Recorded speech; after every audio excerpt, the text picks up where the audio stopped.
We're back, it's Wednesday, it's time to present another 4 candidates for Game of the Year. And it's the final show with candidates, so let's make it a good one. Can we agree on that? Actual good games this time? Yes. Finally, you're gonna get good games. I don't know, maybe this is the worst one yet, I don't know. Well, we'll see. First of all, we're finally getting Dragon Age. This year we got Dragon Age. It's been a while since BioWare 2005. went down the fantasy routes. Yep. Announced Dragon Age back in 2005, Yes. E3. And we've been waiting and waiting, and this year we got it. Was it worth the wait? Don't look at me, man. Absolutely, Thomas. An amazing game. Had issues, absolutely, but in the end, really solid, good fantasy vaulting game. Great story, great characters, fun combat. It had everything that we come to expect from BioWare. 62 hours it took for me to finish it the first time. I'm already planning to play it a second time with another character. It's just... But for you, And Thomas loves it too. yeah, He yeah, just, yeah, oh yeah. he just... But seriously, for you, is it the game in between Mass Effect 1 and 2, or is this a game that qualifies itself? It absolutely qualifies itself. It's since BioWare was so much before Mass Effect as well, so it goes back to like Neverwinter Nights. I really love Neverwinter Nights, especially the expansion packs, the Shadows of Vermintide. So this is this was worth waiting for. Absolutely. Awesome. Does it get even better when the genre is almost like everyone has fled the genre? There's not a lot Yeah, of it's fun to see them epic, go. long RPGs coming in. No, Fancy. especially fancy. Yeah. Perhaps Bethesda if they revisit Elder Scrolls or something. Yeah. Like that. But it was a But few it- years it's- ago. It was like 2005. Was it a launch game? 2006. Can't remember. Oh no, can't remember. Yeah. But it's Cut this. around there. Cut it out And- and then add the date. All right. So Dragon Age Origins, one of the candidates. Next candidate, it's not about fantasy. It's about burning rubber. Kinda, it's about my fancy of Yes. big garage. Yeah, it's Forza 3, and I mean it's the game again I've been waiting for when it comes to car games on the 360. Forza 2 was probably the ultimate multiplayer experience if you're into car games on consoles. And I know I risk a lot by saying this, but it really was. It had almost everything, and Forza 3 improves upon this.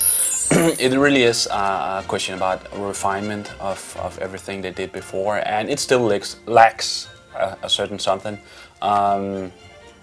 The feeling of driving the cars, some say, are like too clean compared to a game like GTR, for example. But all in all, it's an amazing car game, and I mean, again, the multiplayer experience in this game is just amazing. If you have like a couple of guys on your friends list who are just as much into it as you are. Just the words "car game" sends shivers down my spine.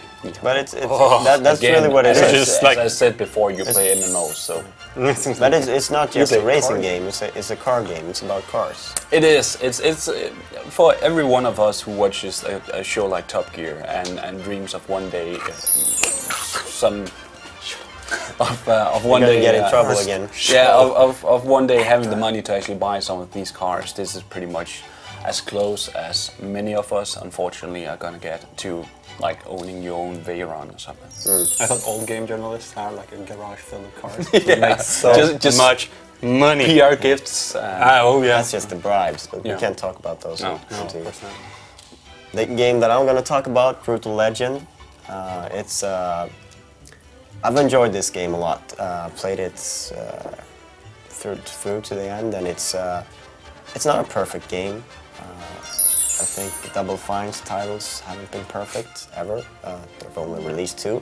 Psychonauts was a great game, but it had its issues, and so does Brutal Legend. But it just sort of everything that is sort of shoddy and not clean, not sharp enough is sort of just taken to the side by the amount of times that you laugh out loud when you play the game, and it's just towards the latter part of the game. It's like a whole new world opens up, and you get so much more than you were we're sort of getting tired of the old part of the world that you were experiencing in the first part of the game, and then they open up something that's even more beautiful and even more cleverly designed, and that really pushes me over the edge. Like when the developer knows that, well, maybe half the players will play to this point, but they still manage to do that part of the game so much better that it's really rewarding when you've played 8 or 7 hours and something just turns and you get a grander experience. Yep. It's good that you mentioned that about Double Fine, because as a game designer, I'm not sure that they're really all that. I had huge problems with Psychonauts, for example. I love the characters, I love the story, but I didn't really enjoy it as a game. Same thing with Brutal Legend, even though it was better as a game, but just the characters and the storyline, just fall in love with them. And I think Jack Black did a great job keeping himself back a bit, even though it's much of his personality. It's not like this screaming rage kind of silly comedy, and for example, but that is also about, like, you know, voice acting is one thing, but they managed to keep the things that he says fresh. Absolutely. Because of the amount of things that he actually says in the game, and that's really a credit to the direction. Yes, I probably didn't go as deep into it as you did. I just loved it for its originality all the way through. Dialogue, I mean, just the world. The gameplay wasn't really original, but it was seen through this lens of heavy metal, and therefore just seemed original, and that was enough for me to enjoy the game. Yeah, sometimes an original theme is enough to make it really original. Well, as the gameplay perhaps wasn't original. Yeah, perhaps it's even time to quote him now and say, "Silence, Groundwalker." And speaking of heavy metal, the final game that we're going to talk about, Professor Layton and Pandora's Box. Yeah, it's heavy metal to the max. Let me just stand over here so we can look accusingly at you and say, why is it heavy metal? Why Professor Layton is heavy metal? He'll puzzle your ass out here. Well, it's happened before, so. Yeah. No, but Professor Layton, the first one, it was a really good puzzle game. Really cute, really high production value. Came out of nowhere. Made quite a bump in the DS industry, or whatever word I should use. And Pandora's Box actually managed to improve upon that and take away the small annoyances you didn't perhaps really realize that you had in the first game. But the Pandora's Box, perfect in the pocket. Perfect as I'd say. Hey, I'm a catchphrase machine.